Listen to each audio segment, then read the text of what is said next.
I'm going to continue on with my journey today of cleaning up my garden beds in wintertime. I've decided that as long as the temperatures are above freezing and it's not precipitating in any way, I would get out here whenever I could. Hey, let me be ahead of the game, so then when I'm ready for my big garden projects, I already have the nitty-gritty cleaning up out of the way. I think it's pretty satisfying to watch people do their garden cleanup a lot of times, so hopefully you feel the same way. Hi you guys, this is Nicole from My Carolina Garden. My garden is located in growing zone 8B and I am in southeastern North Carolina. Before we jump into my rock garden right here in my backyard behind me, I want to show you a couple of things that I am tempted to cut back, but why I'm not going to cut them back or clean them up right now. We're in my front yard right now and we're standing beside my peninsula garden, and I have these ornamental grasses that are zebra grasses. Now I am tempted to cut them back because obviously the foliage is completely dead. I do like how the plumes still blow in the wind, however, but with the amount of brown that's here, as I said, it sort of tempts me to go ahead and take those down to the ground. I have more of those same grasses right here in the backyard as you go along my fence line. But here's the thing. It's kind of important to not cut your ornamental grasses down too early, because you actually want the bottom to be protected, even here in North Carolina, as much as possible.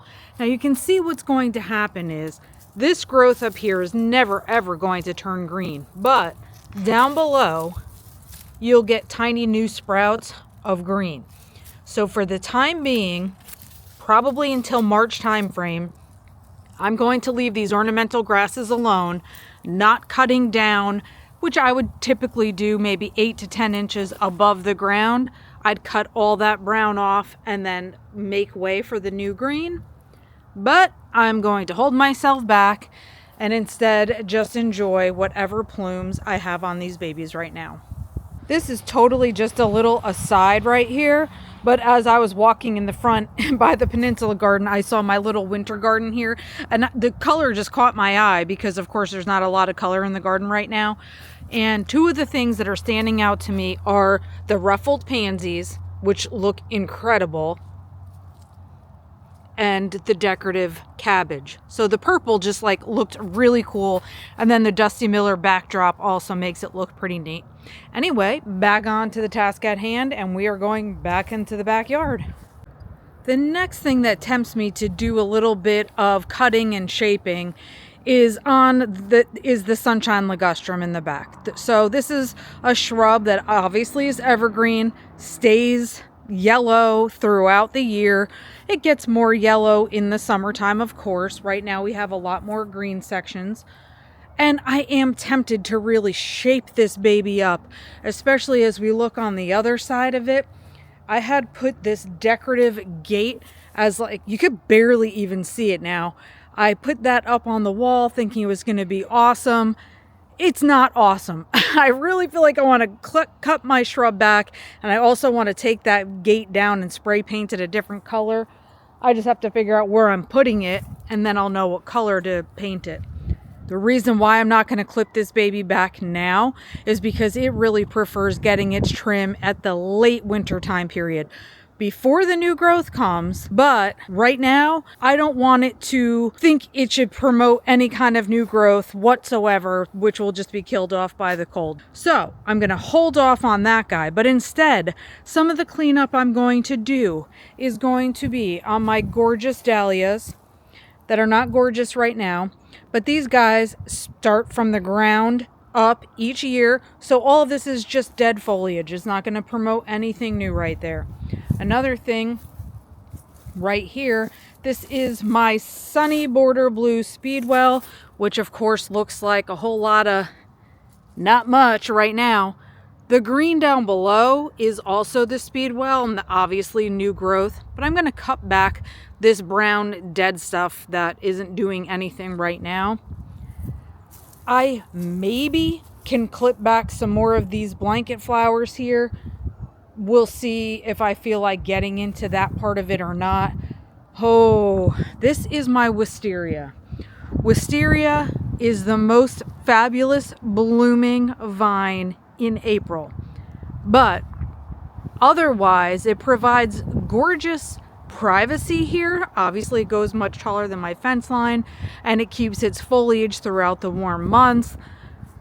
And its branches are quite tangled and have that real viney, awesome look to them, you know, where you can do some clipping off and make some wreaths or fancy natural decor. I love absolutely all of those things.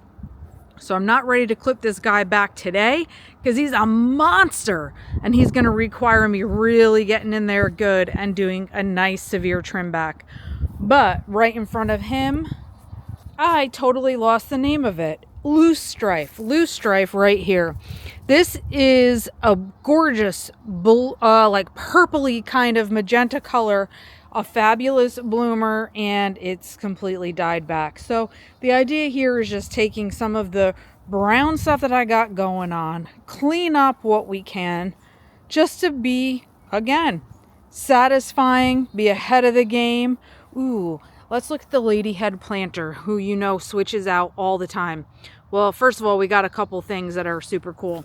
One is my creeping moss phlox that likes to give us some blooms in any really cold month. It really shines more probably in March.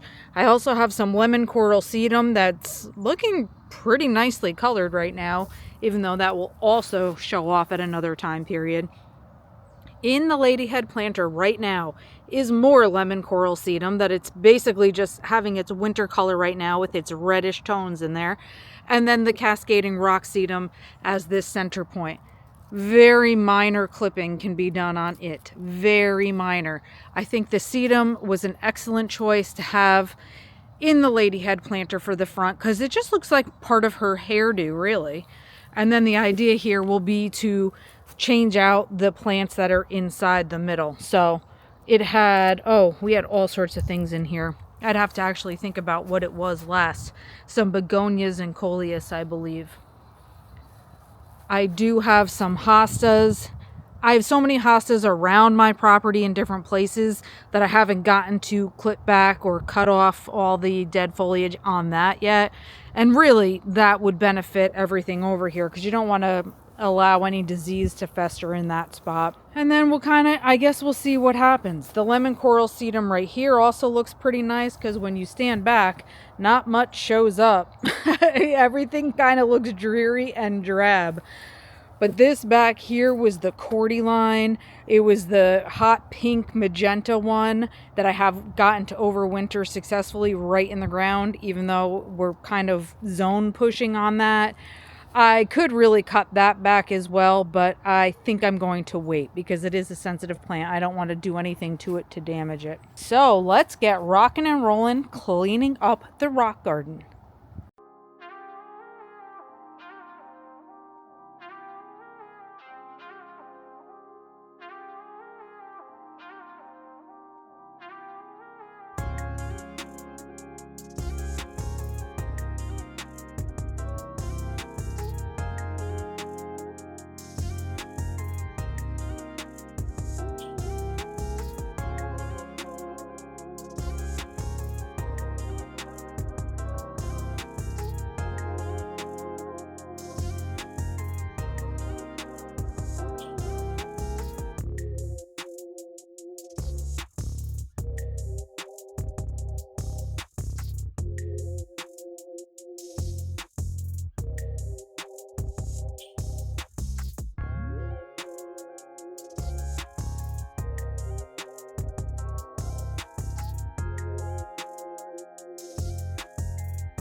And then right here, this baby right here is a crepe myrtle that actually propagated just by self-seeding. And I actually want to take the crepe myrtle out, but if I do it now, I don't want it to die. So I'm just going to clip back the branches of it. It's probably not the perfect season for that part, but I haven't followed full rules on my crepe myrtles, so sometimes I just clip back these seed pods like kind of whenever. So I don't know that I'd consider it a hard or dangerous prune. And I also have some drift roses right here that can use a little cut back because they're just have expired blooms on them. So I'm just going to take those off as well.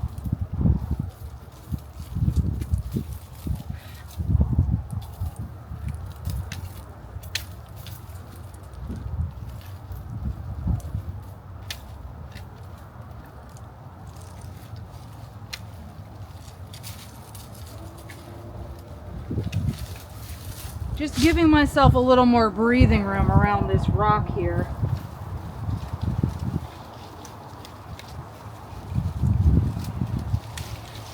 And then of course, the bane of my existence, as I always like to say, is this dollar weed. Ugh! So I'm just yanking that as I go, as best I can, because dollar weed is terribly invasive.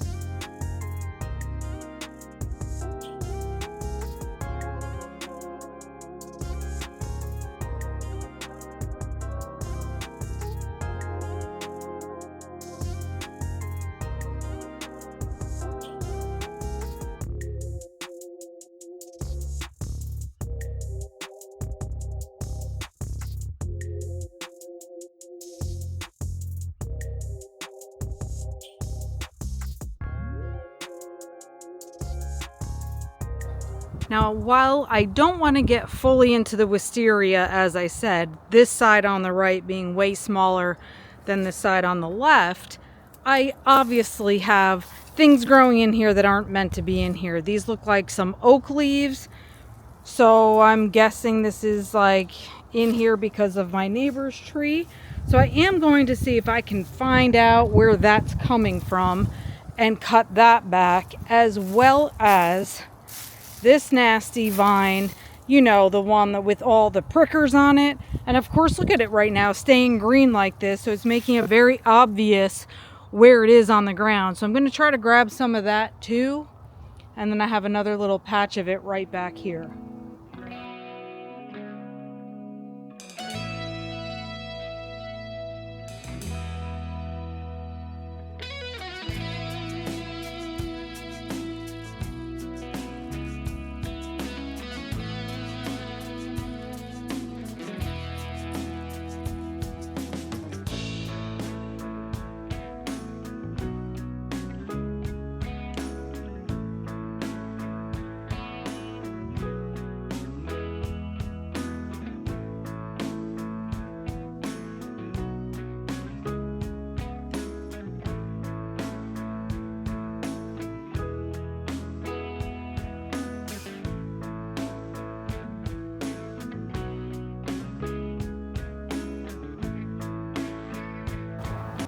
I'm also going to give these two mums a haircut because obviously we know that when you deadhead mums, that will stimulate new growth, and they are cold weather flowers, so who knows, maybe I'll end up getting some flowers in the early spring just by doing this.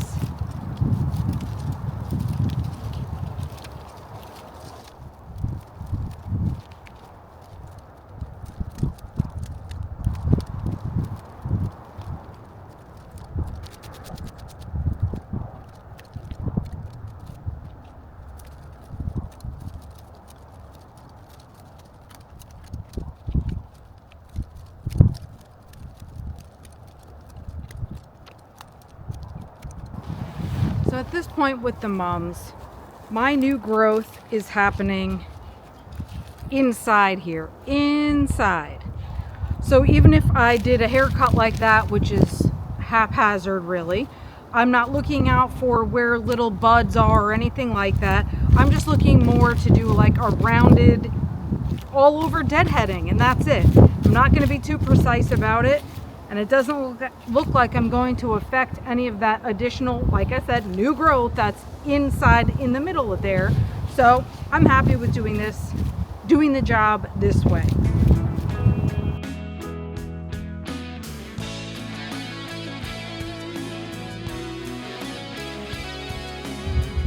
As I was just putting the solar lights back in the ground, I also noticed this. So these are my verbena. I have a trailing verbena in the ground that blooms even in the cold weather. So I made a point to take note of this particular one who bloomed very nicely beside the rock, this rock back here, because I have a little microclimate going on over here. But like many other plants, the verbena does want to be deadheaded. So if I have these little brown ends to my flowers or my stems, this is the seeds of the verbena that have already expired. So I want to go ahead and clip off these other brown seeded stems, expired blooms, to promote some new flowering whenever it wants to.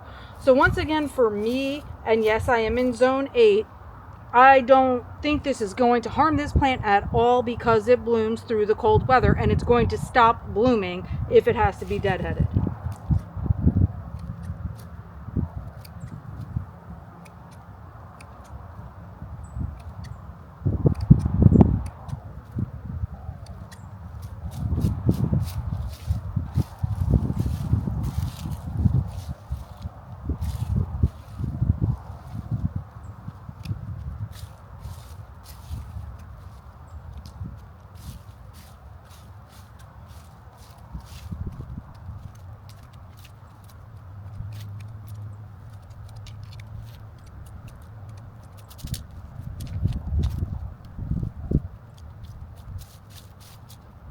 So just upon closer inspection here, so these are the little seed heads that I'm getting rid of now. So this is the part that I'm deadheading. And right here is a fresh bloom, or a bud, I mean, that's going to start up. So that's exactly what I want to do, is make room for more buds and get rid of these ends that have the dried up seeds. So that's what I'm doing right here, right now.